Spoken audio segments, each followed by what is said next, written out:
विद्यार्थी मित्रांनो, किती झाला स्कोर मला सांगा. कमेंट करून सांगा, की 200 पैकी तुमचा स्कोर किती झाला? ही फुल लेंथ टेस्ट आपण तुम्हाला प्रोव्हाईड केली होती. त्यात तुमचा स्कोर किती आला? ओके. तर त्याच्यावर काय एनालिसिस करायचं आहे, काय डिस्कशन करायचंय, तुम्हाला काय केलं पाहिजे, सगळं मी डिस्कस करणार आहे. आता मी तुम्हाला सांगतो, सुरुवात करूया आपण कुठून? तर मी तुम्हाला सांगतो.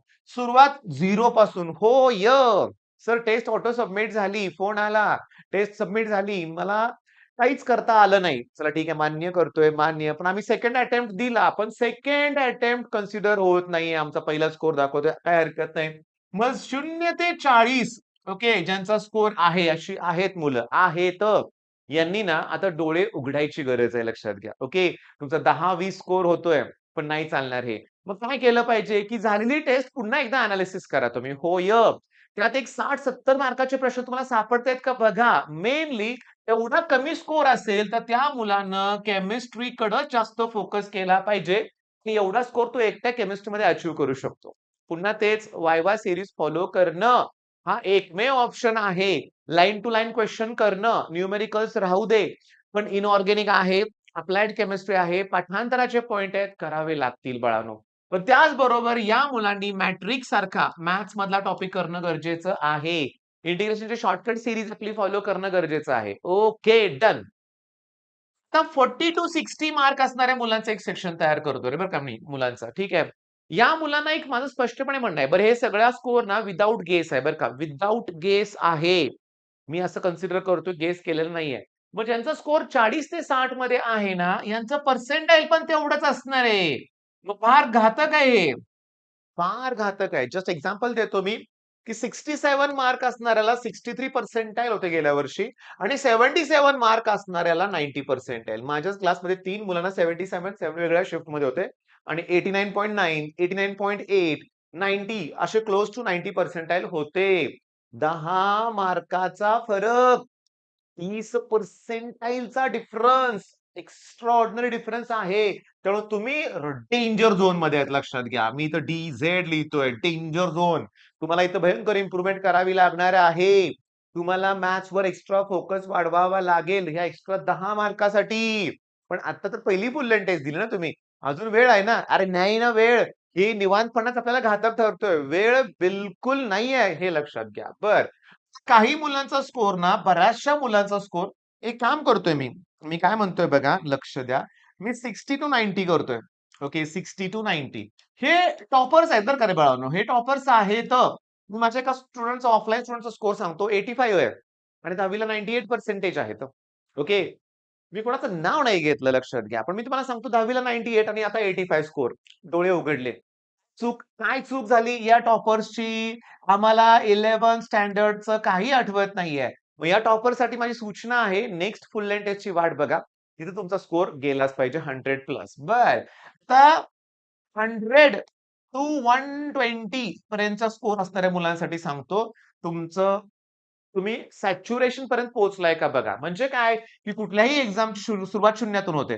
स्कोर वाढत वाढत जातो. इनिशियली पहिल्या टेस्टमध्ये 40, नंतर 60, नंतर 80, 90 तसा स्कोर वाढतोय, पण कुठेतरी तो सॅच्युरेशन लेव्हलला येतो. त्याच्या पुढे हळूहळू तो वाढतोय. त्यामुळे दुसऱ्या टेस्टमध्ये कळेल, की तुम्हाला 120 आहे, 122 स्कोर झाला, 118 झाला, 115 झाला. मग तुम्ही सॅच्युरेशन लेव्हलला आहात. मग तुम्हाला खूप एक्स्ट्रा एफर्ट्स घ्यावे लागतील. एक्स्ट्रा एफर्ट्स म्हणजे डेली टेस्ट, डेली टेस्ट. मग त्यावेळेस तुम्हाला सांगतो, आपली इलाइट टेस्ट सीरीज मध्ये 2-2, 3-3 टॉपिकच्या टेस्ट आहेत. 3 टॉपिकच्या. त्याच्यानंतर आपल्या रँकर्स टेस्ट सीरीज मध्ये टॉपिक वाईज टेस्ट आहेत. तुम्ही कुठलीही टेस्ट ओपन करायची आणि डायरेक्टली द्यायची. कुठला टॉपिक, कुठला धडा विचार करायची गरज नाहीये. तुम्हाला झालाय अभ्यास. या लेव्हलला आहे ना, तुमचा अभ्यास झालेला आहे. मग तुम्हाला फक्त टेस्ट द्यायच्यात भरमसाठ. त्याशिवाय इम्प्रुव्हमेंट होणार नाही. बर, आता 130 टू 140 150. ओके, आम्ही पोहोचलोयच ऑलमोस्ट सीओईपीत, लक्षात घ्या. होय. फक्त आळस करून चालणार नाही. हवेत जाऊन चालणार नाही. ससा आणि कासवाची गोष्ट माहिती आहे ना, ही पुढे जातील आपल्या. बरं. त्यांच्याशी स्पर्धा नाही करायची आपल्याला. स्वतःशी स्पर्धा करायची. स्वतःच्यात इम्प्रुव्हमेंट हवी आहे. बरं. 150 प्लस. ओके. मग तुम्ही कुठं चुकलात? सिली मिस्टेक काय झाली का? ओके. फटीग टेस्ट म्हणूया आपण. म्हणजे थकव्यामुळे तुमचे काय मार्क गेले का? कंटाळला का तुम्ही कुठं? कुठं एकदम जोरात चुका झाल्या का तुमच्या, हे बघा. कारण तुमचा एक-एक मार्क तुम्हाला अगदी सीईपीतल्या टॉपच्या टॉपच्या ब्रँचकडून येणार आहे.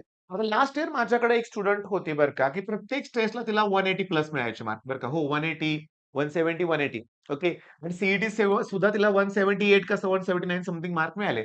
सीओपी-सीएस मिळालं लक्षात घ्या. म्हणजे टेस्ट देणं गरजेचं आहे. बरं टेस्टचं मी प्रॉपर एनालिसिस करून दाखवलंय. सांगा ना कुठे आहेत तुम्ही बघा ना, कुठे आहे? पण एक महत्त्वाचं सांगतो. मी आता खूप मनाला लागलेली गोष्ट तुमच्याशी बोलतोय. मी दरवर्षी अनुभव घेतो. एका दुसरा मुलगा असतो. ओके. टेस्टचा स्कोर किती आहे? टेस्टचा स्कोर किती आहे? 70. टेस्टचा स्कोर किती आहे? 90 पहिल्या टेस्टचा. टेस्टचा स्कोर किती आहे? 116 ओके. एव्हरेजली प्रत्येक टेस्टमध्ये चांगला स्कोर करतोय. मग आम्ही काय म्हणतोय, "अरे वाह! चांगला आहे." खुश आहे आम्ही. पण तिथं जर प्रामाणिक नाही मी ऑफलाईनला येऊन नाही, मी घरी देतो टेस्ट. मी घरी अभ्यास करतोय. मग तू घरून आम्हाला जर फसवत असेल, मी सांगतो दरवर्षी अशी उदाहरणं मनाला त्रास देऊन जातात, की का त्यानं असं केलं? मी तुम्हाला सांगतो, नीट लक्ष द्या. माझ्याकडे एक स्टुडंट होता. बेस्ट स्टुडंट होता. बघा बोर्डच्या एक्झाम नंतर जेव्हा तो आला ऑफलाईनमध्ये, मी विचारलं कसा पेपर गेला?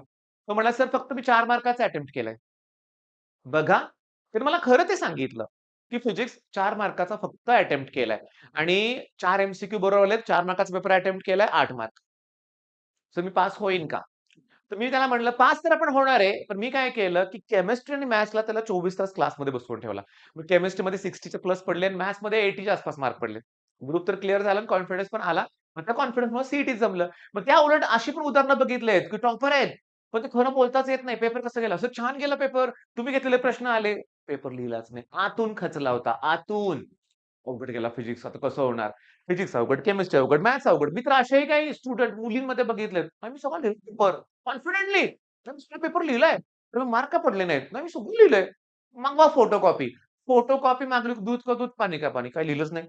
तुम्ही असं नका करू. तुमची फसवणूक स्वतःहून करू नका. मला हा स्कोर जो आहे ना, तो प्युअरली ना अगदी प्रामाणिकपणे हवा आहे. तुम्ही फसवून मार्क मिळवाल, फसवणूक तुमची होईल. ॲट द एंड काय होणार आहे? सीईटीचा रिझल्ट कोण लपवणार आहे सांगा बघू? तो लागायचा तोच लागणार आहे ना. त्याच्यामुळे आता तुम्ही कुठं कमी पडताय आणि कुठं तुम्ही वाढवू शकता तुमचा स्कोर हे तुम्हाला कळणं अतिशय गरजेचं आहे. खूप बरं वाटतंय मला, की खूप मुलांनी टेस्ट दिलेली आहे. मला हेच अपेक्षित होतं तुमच्याकडून. मग आपल्याला फुल लेंग्थ टेस्ट तर आपल्या रँकर्सवरती सगळ्या अवेलेबल आहेत. कुणी काय करायचं मी तुम्हाला सरळ सांगितलेलं लक्षात घ्या. अभ्यास तर वाढवायचाच आहे. पण काय होतंय, फार सिन्सिअर बनलेत मुलं. कशी सांगू का? टेस्ट देणार नाही. का? सीएचा पेपर आहे, इलेक्ट्रिकचा हे पेपर आहे. म्हणलं का? नाही तुझा अभ्यास वर्षभर कुठे केला? आता करायला नको का? अरे मग वर्षभर तू का नाही केला अभ्यास? का नाही केला अभ्यास? मी तुम्हाला सांगू का खरं म्हणजे फुल लेंथ टेस्ट जेव्हा कुठल्याही प्लॅटफॉर्मवर तुम्हाला अवेलेबल असेल, बरेच जण तुम्हाला फ्री प्रोव्हाईड करतायत बाळांनो, पण ती द्या रे. प्रामाणिकपणे द्या. प्रामाणिकपणे द्या. मी तुम्हाला सांगू का? ही ऑफलाईनला जे तुम्ही लाखो रुपये भरताय ना, तुम्ही ऑनलाईनचे सगळे कोर्सेस त्यात घेऊ शकता. तरी पैसे शिल्लक राहतील. होय, तरीही पैसे शिल्लक राहतील. माझ्याकडे स्टुडंट आहे. पुण्यात ₹5,00,000 कुठल्यातरी क्लासमध्ये घातले. आता माझ्याकडे क्रॅश कोर्ससाठी आलाय. ऑफलाईन. साताऱ्यातलाच आहे. मी तुम्हाला सांगू का? काही नाही. साधं लॅपटॉप वापरता आलं नाही, बोर्ड नाही, सीईटी नाही, जेईई नाही, काही नाही झालं. मग एवढे 5,00,000 भरताना दिनेश सर, आरजी, गणित अंक, माझं आणि तुम्हाला सांगतो स्टडी चक्र आणि इक्वेशन एक्स या सगळ्यांच्या कोर्सची किंमत करा रे किती होते बघा बघू. किती होते? 10,000 सुद्धा होणार नाही. हो, हो, त्याच्यापेक्षा कमी किमतीत तुम्हाला टॉप कंटेंट मिळतोय. पण करायचंय का? आम्ही ते पालक काय म्हणतोय, "सर मोबाईल दिला की फिनिश." कारण 10वीच्या एक्झाम नंतरच मुलांनी गुण दाखवलेले असतात. बरोबर ना सांगा बघू? तुम्ही काय केलं 10वी सुट्टी सांगा? एन्जॉय, गेमिंग सगळं एन्जॉयमेंट केली ना? मग जाऊ दे रे तो विषय वाढवायला नको. सांगितलंय सगळं आता.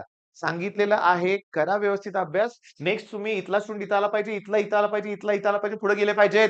मला हेच बघायचंय आणि मला सगळं छान हवंय तुमच्याकडून. All the best.